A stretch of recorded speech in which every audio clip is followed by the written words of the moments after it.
Welcome everyone to our sixth webinar. Today we'll be exploring regression, a crucial topic even in the age of advanced generative AI. For those looking to deepen their understanding, I suggest revisiting our previous webinars. So this is the list of our previous webinars and we've already gone through 5 of them.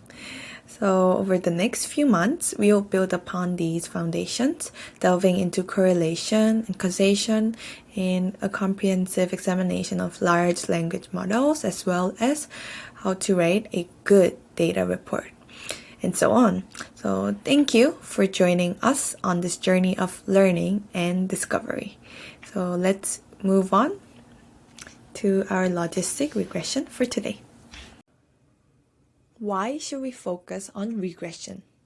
Regression analysis, due to its simplicity and transparency, holds significant value even today. It allows us to intuitively understand and interpret data, translating complex relationships into a language we can grasp. For instance, a classic application is seen in how Professor Ashenfelter at Columbia University used linear regression for successful futures trading in the wine market.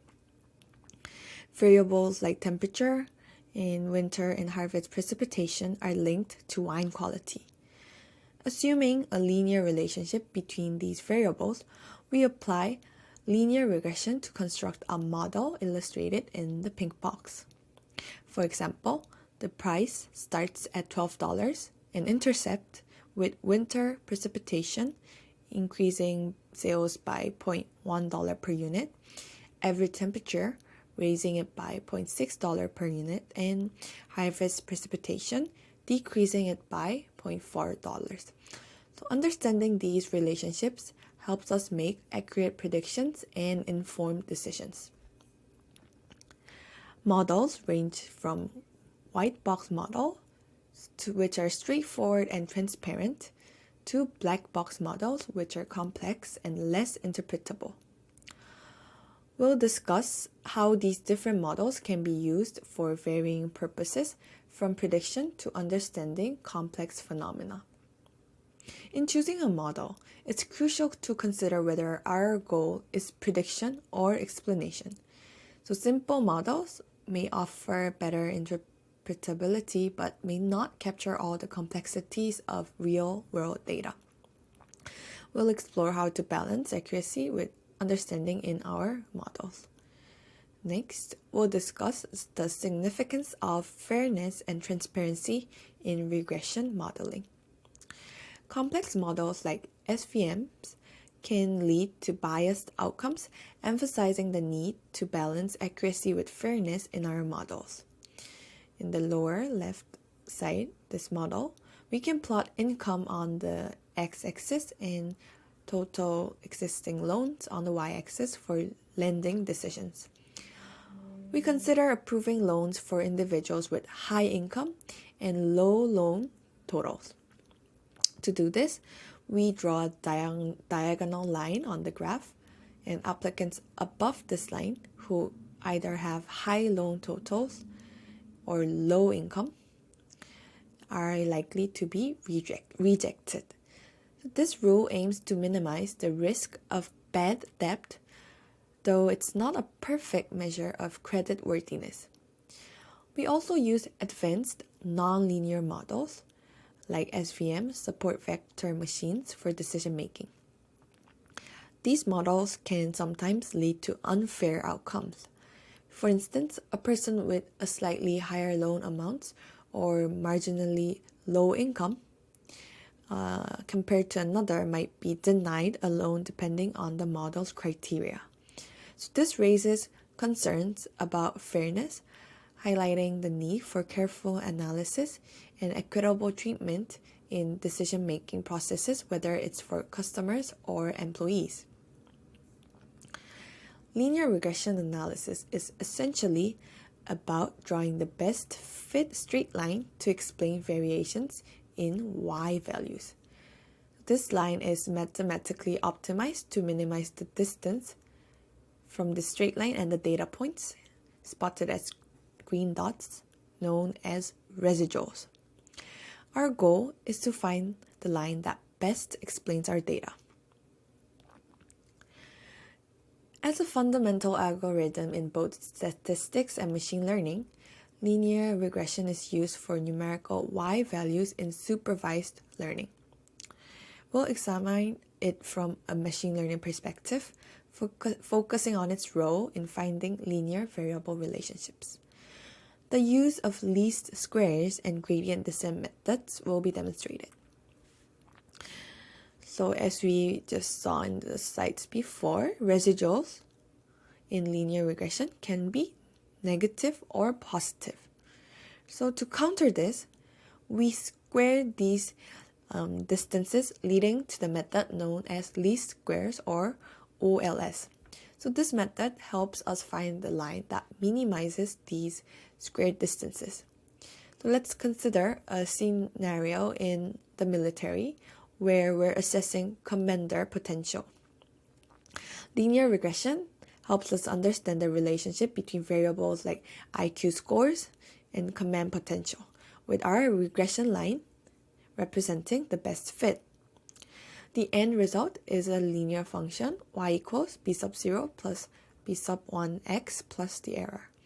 And here, b0 is the intercept and b sub 1 is the slope, and the line's placement follows the least square method. Least squares involve equations solvable via Excel, R, or Python. And y hat represents our predicted values, and we aim to minimize the residual sum of squares, RSS, which is the sum of squared residuals. The process involves starting with an arbitrary slope and iteratively adjusting it through gradient descent to minimize the RSS. Gradient descent is a key concept in solving linear regression, and this video will illustrate this approach, highlighting how it minimizes RSS and finds optimal parameters b sub 0 and b sub 1. Okay, so let's watch this for around 1 minute. How do we find the optimal rotation for the line? Well, we take the derivative of this function. The derivative tells us the slope of the function at every point. The slope at the point on the far left side is pretty steep. As we move to the right, we see that the slope isn't as steep. The slope at the best point, where we have the least squares, is 0. After that, the slope starts getting steep again. Let's go back to that middle point, where we have the least squares value and the slope is 0. Remember, the different rotations are just different values for A, the slope, and B, the intercept. Okay. So that was what gradient descent is. And in analyzing linear regression models, we encounter 3 key numbers. So let's use an R code example with advertising data predicting sales based on TV ad spending. This analysis yields several important metrics, including the residual standard error, or the RMSE, reflecting prediction accuracy by measuring residual sizes. The p-value represents the probability of finding the observed relationship by chance under the assumption of no actual relationship, the null hypothesis. A small p-value suggests we can confidently reject the null hypothesis. And R-squared, on the other hand, quantifies how much variation in y values our linear regression equation explains. So p-value and R-squared will be discussed in detail in the next few slides. The RMSE reflects the difference between actual values and predictions. A crucial metric here is the p-value, which assesses whether the relationship we found is statistically significant. However, a low p-value or a small p-value doesn't automatically imply a strong relationship, and it simply passes a statistical test. A relationship could be steep or strong, but statistically insignificant, or modest but significant. For example, if P is less than 0.05, it means that there's less than a 5% chance of observing this relationship when there is no relationship in the real world, rejecting the null hypothesis, meaning that there's no linear relationship between X and Y. Thus, it's not that I got lucky and saw a relationship when there's no relationship in the real world. Instead, p-value under 0.05 suggests a significant relationship, not merely a coincidental observation. Okay. And R-squared quantifies how well a model accounts for data variance. A high R-squared approaching 1 signifies effective data explanation, whereas a low R-squared near 0 indicates inadequacy. Specifically, if R-squared equals 1, it implies the model completely explains Y value changes. In the R-squared formula, the total Y change forms the denominator, and the explained Y change is the numerator. A perfect match between these two yields an R-squared of 1. To elaborate, consider the total Y change as observed from an average, or the red eyes here, perspective. The portion not explained by the linear regression equation here is the difference from the blue eyes viewpoint. So this unexplained change, visible as deviations from the regression line, impacts R-squared. R-squared is thus 1 minus the ratio of unexplained change to total change. In an ideal scenario where all data points align on the regression line, if all data points are on this line, unexplained variation is 0, which results in an R-squared of 1. 1 minus 0 is 1. And conversely, if unexplained variation matches the total variation, this line, R-squared drops to 0. 1 minus 1 is 0. However, such extremes are rare in real-world data. R-squared measures how our model explains Y value changes. So high R-squared denotes good explanation of variation, while low R-squared indicates substantial unexplained variation. However, a low R-squared doesn't inherently signify a bad model. Linear regression models are commonly used in real-world data analysis. Decision makers often query the usefulness of models with low R-squared.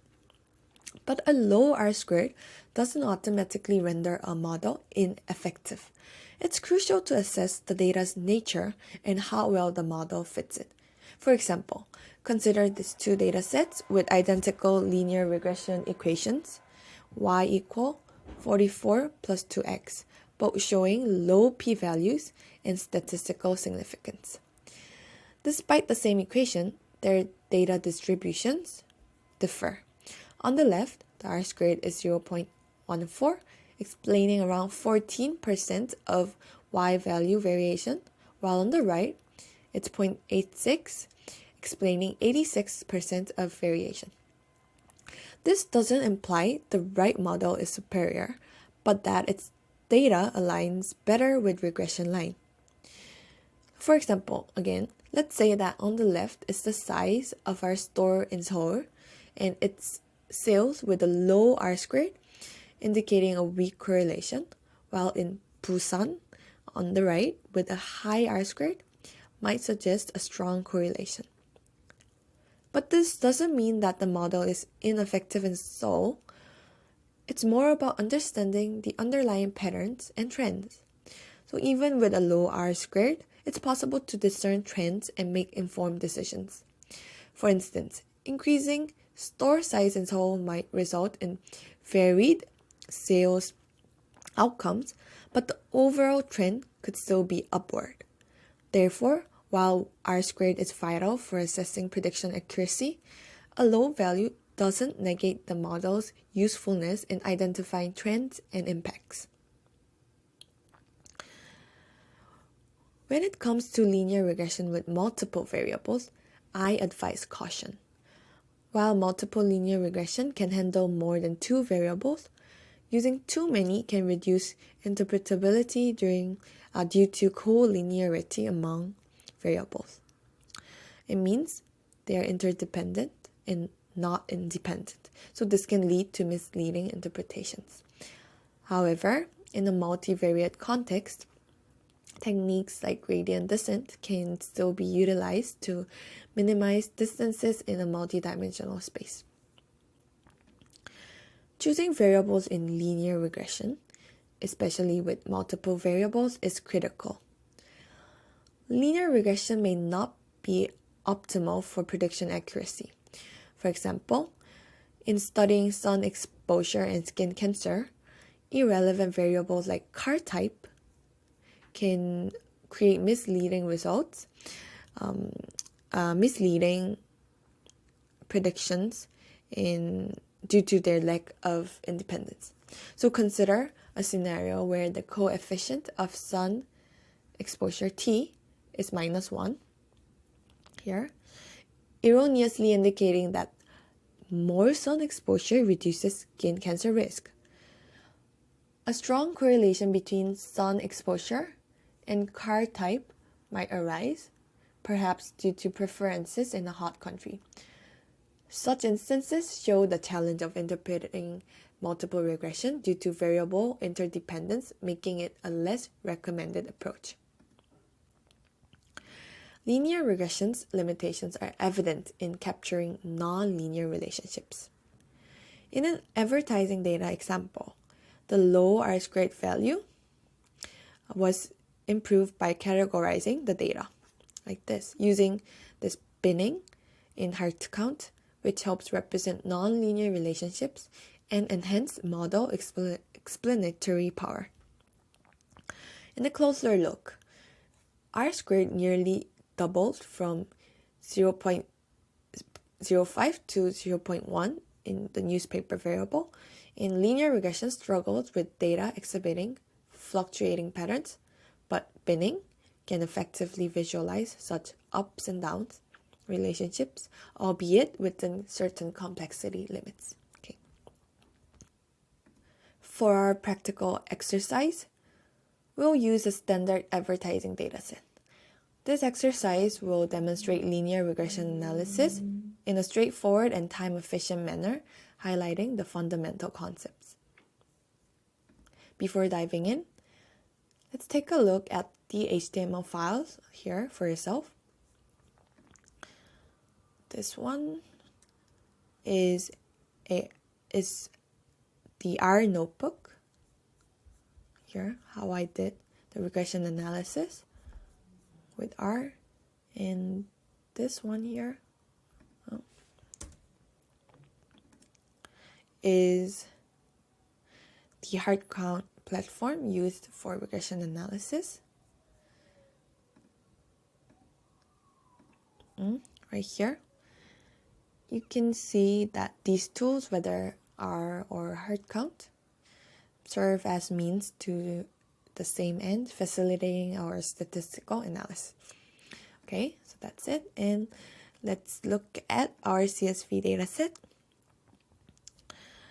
So this is a simple advertisement dataset we will be using for our demonstration. We will try to analyze relationship like sales versus TV advertising, exploring the direct proportionality and statistical significance of these variables. And our focus will be on understanding the strength of these relationships and their implications. So let's download this, and I've already did that. And move on to HEARTCOUNT. And first you'll have to log in, but I already did it. So I don't have to do it, but you have to do it. And remember that we can just drag and drop the CSV file to make this to process this data on HEARTCOUNT platform, and you'll see that this is a very simple data requiring no special pre-processing. So I'll start by clicking continue and EDA right away. Okay, so right here we can change the Y value to sales and click TV to examine the relationship between sales and TV advertising, observing the residuals here. But there are multiple variables to consider. I don't know, radio, newspaper, right? Actually, so statistical significance can be a nebulous concept, but yet it offers some reassurance. So to determine the strongest relationship, we'll utilize HEARTCOUNT statistical analysis tools, and to do that, I'll upload the campaign data to the server and set the analysis variable focusing on the KPI. Here, I'm going to set sales as our KPI. And click driver analysis. The driver analysis feature will perform regression analysis for sales. Here, as you can see, TV shows an R-squared of 0.6 with a low p-value, indicating that we can predict 61% of sales variance based on TV advertising spend. And this logic also applies to radio, which is 0.332, around 33%, to explain the sales. For newspaper, using bins yields better than just using newspaper. This is because newspaper bin is a category variable and newspaper is just a raw number. And two interpretations right here are possible. So the effect become noticeable. The effect become noticeable after a certain threshold, or we can just exclude spendings over 79 points, so around 80, remove to enhance the correlation. So there are many ways to do this, and by combining two variables like TV and ratio or TV and newspaper bin, this increases the R-squared to nearly 0.897, so around 0.9, compared to 0.6 or 0.3 when we look for each of them separately. So knowing the spend on TV and ratio means that we can explain 90% of sales variance. So visualizations help us estimate TV's value at different spend levels, yet how can we minimize residuals? Visualizations help us estimate TV's value at different spend levels, yet how can we minimize residuals? Here, if we press one by one for the radio bin, you'll see most of the points are on this straight line, the regression equation. Remember, knowing radio spend alongside TV advertising spending could have significantly reduced residuals. So understanding both TV and radio costs allows for approximately 90% prediction accuracy. Though R-squared and accuracy aren't typically used together, this simplification aids understanding for now. I hope this demonstration and today's webinar has been insightful. I encourage you to explore heart count and practice with different data sets to enhance your understanding of regression analysis and its applications. So see you on the next webinar. Bye.